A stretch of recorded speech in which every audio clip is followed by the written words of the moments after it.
ఈరోజు ఈ ప్రభుత్వం వచ్చినప్పటి నుంచి గత ప్రభుత్వం అప్పులు చేసింది, అప్పుల పాలు చేసింది, రుణ ఆంధ్రప్రదేశ్ చేసింది అని మాట్లాడినావు. నువ్వు ఒకసారి 14 కోట్లు అన్నావు, 10 లక్షల కోట్లు అన్నావు, 12 లక్షల కోట్లు అన్నావు. తీరా మీ పయ్యావుల కేసు ఫైనాన్స్ మినిస్టర్ కూర్చొని మొత్తం ఈ రాష్ట్రానికి ఉన్నటువంటి అప్పులంతా 5 లక్షల కోట్ల చిల్లర ఎంతో చెప్పావు. గతం నుంచి జగన్మోహన్ రెడ్డి గారి హయాంలో అయినటువంటి కోట్లు ఆల్మోస్ట్ 4 లక్షల కోట్లు ఎంతో దగ్గర నువ్వు అప్పు చూపించినావు ఆయన తెచ్చినటువంటి రుణాలు.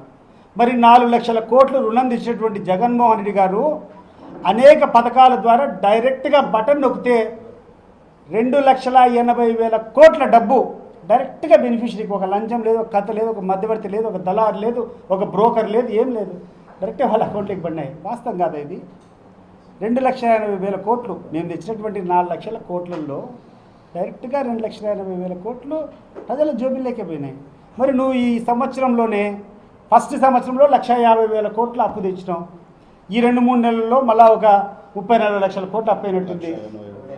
దాదాపు ఈరోజు మనం డిప్యూటీ సీఎం గారు చెప్పినట్టు, మాజీ డిప్యూటీ సీఎం గారు చెప్పినట్టు 1,87,000 కోట్ల అప్పు. ఏమేమి చేసినావు ఈ 1,87,000 కోట్లు? నువ్వే ఇస్తావు టెండర్లు, నువ్వే చేస్తావు. నీ టెండర్లంతా ఏ పరిస్థితి అయిపోయింది? ఒకసారి ఈ గవర్నమెంట్ మళ్ళీ అడుగుతున్నా, నెక్స్ట్ ప్రెస్ మీట్లో వస్తా. లోకేష్ గారు, next press meet will be according నీ రేట్లు, నువ్వు ఏ రేట్లకు ఇచ్చినావు నేను ఆర్టీ యాక్ట్ ప్రకారం నేను పంపిస్తాను మీకు. ఇప్పుడు ఉన్నటువంటి అమరావతి డెవలప్మెంట్ అని చెప్పి నువ్వు అడుగుతున్నావు, అమరావతిని చేస్తామంటావు. అమరావతిలో నువ్వు ఇచ్చేటువంటి రేట్లు ఏంది? అది మామూలు రేట్లా లేకుండా ఉంటే ఇన్ఫ్లేటెడ్ రేట్స్? ఒకసారి చర్చ జరిగేదానికి రేపు అడుగుతున్నాం. ఎక్కడికి పోతున్నాము? ఒక చిన్న ఎలక్ట్రికల్ కాంట్రాక్ట్ ఎంత చెప్పారు? యాక్చువల్లీ పర్ ప్లాట్ 1,21 లక్షల రూపాయలు ఇచ్చారు ఒక్కొక్క ఫ్లాట్. ఒక్కొక్క ఫ్లాట్కు ఎలక్ట్రికల్ పని చేసేదానికి 1 కోటి రూపాయల పైన అయ్యే రకంగా నువ్వు చేసుకునేవు అగ్రిమెంట్లు. నేను చేస్తాం రేపు మనాడులో వీఆర్ కమింగ్ ఆన్ దిస్. మీరు కూడా ప్రిపేర్గా ఉండండి. ఎందుకంటే ఏదో ఉన్నట్టు మాట్లాడడం కాదు, ఇప్పుడే చెప్తున్నా. Our next agenda is we are talking about నువ్వు ఖర్చు పెట్టేటువంటి డబ్బులు, నువ్వు ఏదైతే అమరావతి పేరు చెప్పుకొని ఏ రకంగా దోపిడీ చేస్తున్నావో దాని మీదే మా next press meet. We will come with all the details. మీరు కూడా ధైర్యం ఉంటే రండి.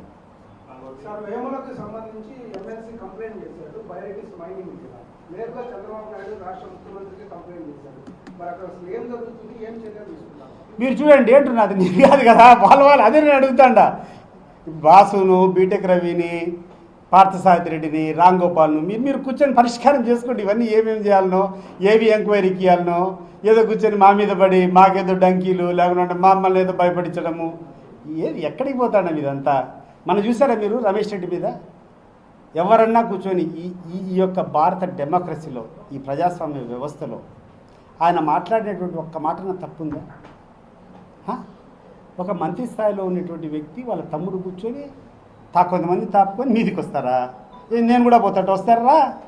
చెయ్యి, బట్ గుర్తుపెట్టుకో.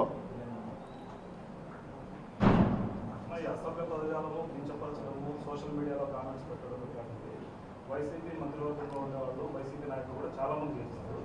దీనిపై కామెంట్ ఎవరు చేసినా తప్పే, వైసీపీ చేసినా తప్పే, తెలుగుదేశం చేసినా తప్పే. అందరం కూడా సభ్యతగా మాట్లాడాలా. నువ్వు మాట్లాడుకునేటువంటి పాలసీ మీద ఉండాలా. ఎవడు మొదలుపెట్టాడు, ఎక్కడ మెట్లానంటే ఈరోజు తెలుగుదేశం పార్టీలకు ఉన్నటువంటి విపరీతమైనటువంటి నాలెడ్జ్, గోబెల్స్ ప్రచారం, చెప్పిందే 10 సార్లు అబద్ధాలు చెప్పడం, అవతలో నమ్మించేటువంటి ప్రయత్నంలో వాళ్ళు ఎక్స్పర్టైజ్ సాధించినారు. వాళ్ళు దాంట్లో ఎక్స్పర్ట్లు. ఈరోజు వాళ్ళ చేతిలో ఎక్కువ సర్క్యులేషన్ పేపర్లు వాళ్ళ చేతిలో ఉన్నాయి. ఈరోజు చాలా ఛానల్ వాళ్ళ దగ్గర ఉన్నాయి. దానికి తోడు వాళ్ళకి ఒక మెకానిజం ఏంటంటే, పూర్వకాలం ఏదో సామెత చెప్తాను, ఒక బాపనాయన ఒక గొర్రెని తీసుకొని పోతానంట సాక్కుంటా ప్రేమగా. సో దొంగలు కొంతమంది కూర్చొని వాళ్ళ ఉద్దేశం ఏంది, ఆ యొక్క మేకను దొంగతనం చేయాలా. వాళ్ళ ఉద్దేశం ఆ బాపనాయన దగ్గరికి వచ్చి, ఏం పెద్ద అయినా నువ్వేది కుక్కపిల్లను తీసుకొని పోతాండవే అన్నానంట. పోరా, ఇది కుక్కపిల్ల కాదు, ఇది మేకపిల్ల అని చెప్పినంట. ఫస్ట్ టైం ఈయన కూడా కాన్ఫిడెన్సీ ఉన్నింది. రోజు ముందు ఇంకొకటి వచ్చినాడు ప్లాంటెడ్.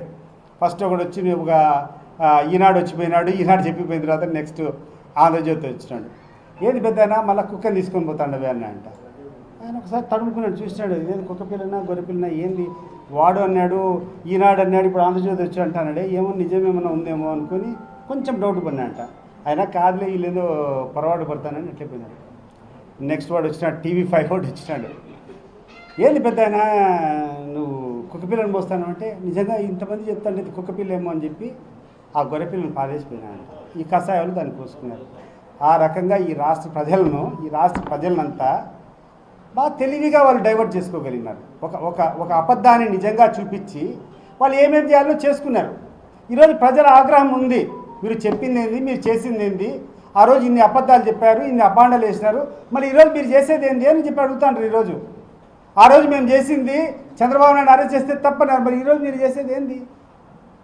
ఆ రోజు కూర్చొని నీ కుటుంబ సభ్యులను అంటే తప్పన్నారు. అసలు ఎక్కడ స్టార్ట్ అయింది ఇది? మీరు రెడీ అయితే నేను రెడీ. ఈ అశ్లీల సమాచారము, ఈ ప్రాపగండా విషయము with total guts and with total confidence నేను చెప్తున్నాను. దీనికి ఆరిజిన్ ఎక్కడ బీజం పడింది? This is the filthy idea of a filthy person, not a dignified person like Jaganmohan Reddy. ఈరోజు మన వేరుతో హైదరాబాద్లో ఒక చాలా పెద్ద ఎత్తున ఒక పెద్ద స్థాయిలో ఉన్నటువంటి వ్యక్తి వచ్చి కూర్చొని మాట్లాడతా జగన్మోహన్ రెడ్డికి వ్యతిరేకంగా మాట్లాడేటువంటి ఒక prominent leader, I don't want to take names, prominent leader ఎప్పుడు కూడా జగన్మోహన్ రెడ్డికి వ్యతిరేకంగా మాట్లాడుతూ ఉన్నాడు. ఆయన ఒక సందర్భంలో ఒక గర్ల్ ఫ్రెండ్ పెట్టుకొని పోతా ఉన్నాడు. ఒక అమ్మాయితో అక్రమ సంబంధం పెట్టుకొని రెడ్ హ్యాండెడ్గా సాక్షి ఛానల్లో ఉన్నటువంటి విలేకరుకు దొరికినాడు. ఫొటోస్ వచ్చినాయి. రొటీన్గా జగన్మోహన్ రెడ్డి గారి దృష్టికి సార్ ఇట్లా ఇది వార్త వచ్చింది, ఇట్లా వాళ్ళ మీద చేయాలంటే ఇటువంటి చౌకబాటు పనులు చేయొద్దండి. అతను మనకు శత్రువు ఏమో కానీ ఆ అమ్మాయి కాదు కదా, ఆ అమ్మాయి లైఫ్ స్పాయిల్ అయిపోయింది అనేటువంటి సభ్యత కలిగినటువంటి వ్యక్తి Jaganmohan Reddy. With heart and ఈ మాదిరి కాదు. మీరు ఒక ట్రూప్ పెట్టుకొని మీరు ఒక 50 మందిని 100 మందిని ట్రైన్డ్ ఈ కంప్యూటర్లో ఆపరేట్ చేసేటువంటి వాళ్ళు మీ సోషల్ మీడియాని పెట్టుకొని మీరు చేసేటువంటి ప్రచారాలు అసలు ఎవరు ఫస్ట్ స్టార్ట్ చేసింది? వైఎస్ఆర్ కుటుంబం మీద, షర్మిలమ్మ మీద లేనిపోని అబాండాలు వేసిన దగ్గర నుంచే కదా ఇవన్నీ అశ్లీలత మొదలైంది. అక్కడి నుంచి మొదలైనా ఎక్కడి నుంచి మొదలైనా చెప్పండి నాకు. అడిగిన బ్రదర్ ఎవరు, మీరు అడిగింది ఎవరు? ఇది ఎక్కడి నుంచి మొదలైనాయి? Is that the origin or somewhere else? Ready చెప్తున్నా కదా, రెడీ అంటున్నా. నువ్వు మొదలుపెట్టింది వైఎస్ఆర్ గారి కుటుంబము, మొదలుపెట్టింది మీరు షర్మిలమ్మతోనే. ఈరోజు ఆమె మీతోనే ఉంది కదా, ఈరోజు ఆమె మీతోనే ఉంది కదా. అడుగు ఆమెను, ఎవరు మొదలుపెట్టినారు ఈ విష సంస్కృతి, ఈ దరిద్రమైన కల్చరు? నువ్వు మాట్లాడిన తర్వాత ఈ పక్క మొదలు పెడతారు. ఇప్పుడు నువ్వు మాట్లాడినావు మాట నేను మాట్లాడినా, లోకేష్ మాట్లాడి నేను మాట్లాడతా. ఏం లోకేష్ కంటే నేను తక్కువనా? You are a citizen of this country, I'm a citizen of this country. నువ్వు మాట్లాడేటువంటి భాష నేను మాట్లాడలేనా? మాట్లాడతాను, గుర్తు చేస్తానికే మాట్లాడతాను. Normally it is not my culture. నేను పెరిగినటువంటి వాతావరణం కాదు.